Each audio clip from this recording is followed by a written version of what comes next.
ఈ యొక్క సమాప్తమైనది అనే మాటకు గ్రీక్లో మనం చూసినట్లయితే గ్రీక్ నుంచి ఈ మాట తర్జుమా చేయబడి ఉన్నది.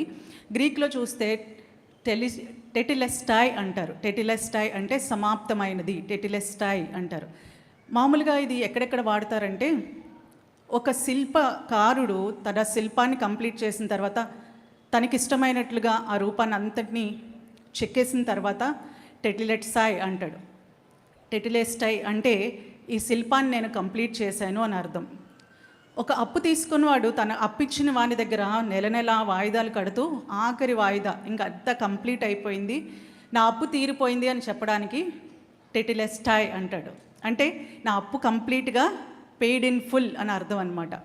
అలాగే ఒక పెయింటర్ ఉన్నారనుకోండి, మంచి ఆర్టిస్ట్ ఉన్నారు, ఒక మంచి ఆర్ట్ని వేశారు, ఆర్ట్ అంతా కంప్లీట్ అయిపోయింది, నాకు ఎలా కావాలో అలా ఈ బొమ్మ అంతా కూడా నేను వేయగలిగాను అన్నప్పుడు టెటిలెస్టాయ్ అంటాడు. అంటే నేను ఈ పెయింటింగ్ అంతా కంప్లీట్ చేశాను అని అంటాడు.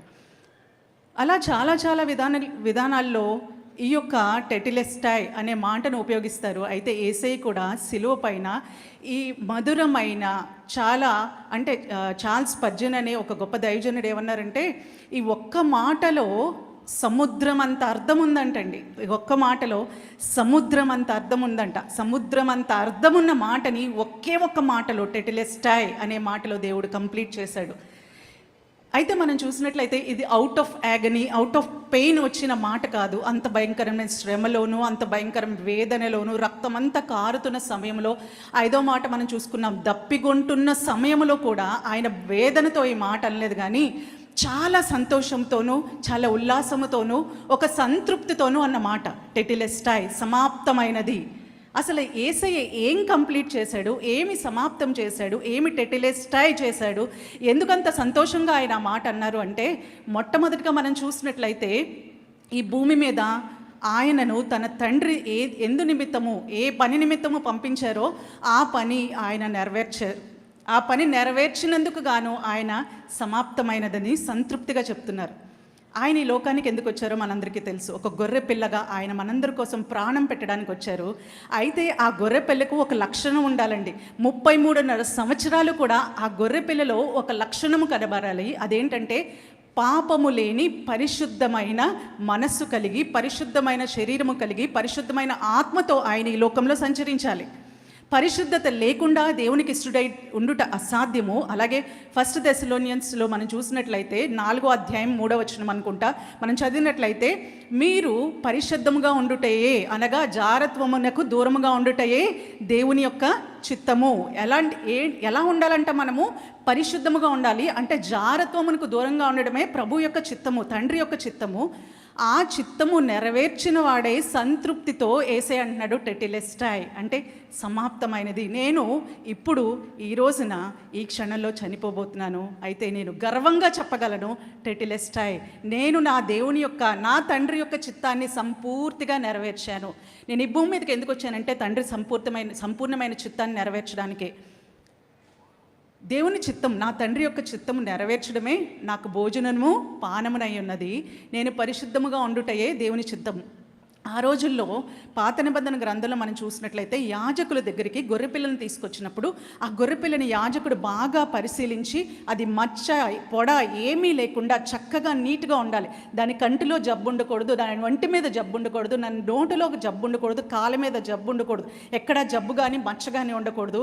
అలాంటి ఒక మచ్చలేని గొర్రెపిల్లను ఏ వ్యక్తి అయినా తన పాప పరిహారార్థ బలిగా తన కోసము తేబడిన ఆ గొర్రెపిల్ల అలా మచ్చలేనిదై ఉన్నప్పుడు ఆ యాజకుడు ఏమంటాడంటే టెటిలెస్టాయ్ అంటే ఇది మచ్చలేని గొర్రెపిల్ల, పాప ప్రక్షాళన నిమిత్తము ఇది సూటబుల్, ఇది అర్హురాలు అని చెప్పి ఒక సర్టిఫికెట్ ఇస్తాడు. అప్పుడే దాన్ని బలికి తీసుకెళ్ళాలి. అలాగే యేసయ్య కూడా 33.5 సంవత్సరాలు ఒకవేళ ఆయన ఎప్పుడైనా మానవరీతిగానే ఆయన ఇక్కడికి వచ్చారు కనుక ఆయనకి మనలాంటి టెంప్టేషన్సే, మనలాంటి శోధనలే ఆయన ఎదుర్కొంటారు. కానీ ఎప్పుడైనా ఆయన శోధనలో పడి ఉంటే ఆయన మనకు రక్షణ ఇవ్వడానికి ఆయన ఎంత మాత్రమూ అర్హులుగా ఉండరు. కనుక ఆయన అర్హత కోల్పోకుండా 33.5 సంవత్సరాలు తన పరిశుద్ధతను కాపాడుకున్నారు. అదే టెటిలెస్టాయ్. హల్లెలూయా. ఈ రోజున భయపడకుండా, ఏమాత్రము సంశయించకుండా చెప్పవలసిన మాట ఏంటంటే, మనకి కూడా ఒకవేళ అదే చివరి గడి అయితే మనం కూడా తండ్రిని చూస్తూ టెటిలెస్టాయ్, నేను కూడా సమాప్తమైనది, నేను సంపూర్తి చేశాను ప్రభువా, ఈ భూమి మీద నన్ను ఎందుకు పంపించావో ఆ యొక్క చిత్తాన్ని నెరవేర్చి నేను నీ దగ్గరికి వస్తున్నాను ప్రభువా అని ఎంతమంది చెప్పగలమండి? ఎంతమంది గుండెల మీద చెయ్యేసుకొని చెప్పగలం? ఈరోజు ఎవరైనా అసలు అడుగుతున్నారా, ప్రభువా నన్ను ఎందుకు ఈ భూమి మీదకి పంపించావు, ఎందుకు ఈ భూమి మీద పంపించావు? సంపాదించాలి, బిడ్డల్ని పెంచాలి, వారిని పెద్ద చేయాలి, తర్వాత నా ఉద్యోగం విరమణ అయిన తర్వాత ఇంకొక పనిలో పడాలి, ఇలా ఇలా ఇలా సైకిల్ లాగా మన జీవితం వెళ్ళిపోతుంటుంది. కానీ ఒక్కరోజైనా ప్రభువా నన్ను ఈ భూమి మీదకి ఎందుకు పంపించావు, నా పట్ల నీ చిత్తం ఏంటి, నీ యొక్క పనిలో నా భాగం ఏంటి, ఒక్కసారైనా అడిగామా? ప్రతి ఒక్కరి పట్ల ఒక చిత్తం ఉందండి దేవునికి, మనందరి పట్ల ఒక చిత్తం ఉంది. నన్ను ఇక్కడ నిలబెట్టడం దేవుని చిత్తమైతే నేను ఒక చోట ప్రార్థన చేయుదానిగా నిలబెట్టడం దేవుని చిత్తమై ఉండొచ్చు, ఒక సాక్షిగా నిలబెట్టడం దేవుని చిత్తమై ఉండొచ్చు, ఒక సేవకు సహకారిగా ఉండడం దేవుని చిత్తమై ఉండొచ్చు, ఒక సువార్థికంగా ఉండడం దేవుని చిత్తమై ఉండొచ్చు, ఒక వాద్యకారినిగా ఉండడం దేవుని చిత్తమై ఉండొచ్చు, ఒక పాటలు పాడేవానిగా ఉండడం దేవుని చిత్తమై ఉండొచ్చు. అయితే ఆ చిత్తాన్ని పక్కన పెట్టి నీ ఇష్టాలన్నీ నెరవేర్చుకుంటూ ఆఖరి చరమాంకంలో ఇదిగో ప్రభా నా ఆత్మను నీకు అప్పగిస్తున్నాననే ముందు సమాప్తమైనది టెటిలెస్టాయ్, నేను ఈ భూమి మీదకి ఎందుకు వచ్చానో ఆ యొక్క చిత్తము నెరవేర్చి నీ దగ్గరికి వస్తున్నాను ప్రభా అని ఎంతమంది చెప్పగలమండి? వాళ్ళు పరీక్షించుకుంటే దేవుడు మనతో మాట్లాడుతున్నాడు. ఒకవేళ ఇంకా దేవుని చిత్తము మనకి ఇంకా తెలియలేదేమో, ఎందుకంటే మనం అడగలేదు కాబట్టి, ఆయన చెప్పినా సరే మనం వినట్లేదు కాబట్టి మన పనిలో మనం వెళ్ళిపోతున్నాము. ఆయన పట్ల ఆయన మనకున్న చిత్తము ఏంటో మనం అడగకుండానే మన జీవితము ముగించేస్తున్నాము. కానీ యేసువలే మనం కూడా సమాప్తమైనది అని చెప్పి గొప్ప స్వరంతో సంతోషముతో ఒకానొక దినాన్ని మనం చెప్పగలగాలి. ప్రభా నువ్వు నన్ను ఈ భూమి మీదకి పంపించావు, ఈ భూమి మీద నేను పరిశుద్ధురాలిగా జీవించాను ప్రభా, అంత మాత్రమే కాదు నన్ను ఏ పని నిమిత్తము నువ్వు ఇక్కడికి పంపించావో ఆ పని సంపూర్తి చేసి నీ దగ్గరికి వస్తున్నాను ప్రభా అని చెప్పగలమా? ఈరోజు పరిశీలన చేసుకుందాం, పరీక్షించుకుందాం. ఒకవేళ ఇంకా దేవుని చిత్తం మనకి ఇంకా తెలియకపోతే ప్రభు పాదాల దగ్గర గడిపితే తప్పనిసరిగా తన చిత్తాన్ని నీకు తెలియజేస్తాడు. నీకున్న టాలెంట్స్ని బట్టి, నీకు దేవుడు ఏదైతే నీ చేతిలో ఏదైతే పని పెట్టాడో ఆ పనిని బట్టి నువ్వు దేవునికి సేవ చేయగలవు, దేవుని పని చేయగలవు. కానీ వాటిని పక్కన పెట్టి మన పనులు మనం చేసుకుంటున్నాం. కానీ దేవుడు ఈరోజు మాట్లాడుతున్నాడు గర్వంగా, సంతోషముతో. ఆఖరి చర్మాంకంలో ఆఖరి మాటలుగా మనం కూడా ఇలా మాట్లాడగలమా? టెటిలెస్టాయ్, ప్రభువా తండ్రి నేను నీ చిత్తాన్ని నెరవేర్చి నీ దగ్గరికి వస్తున్నాను అని చెప్పగలమా? ఒకసారి పరిశీలన చేసుకుందాం.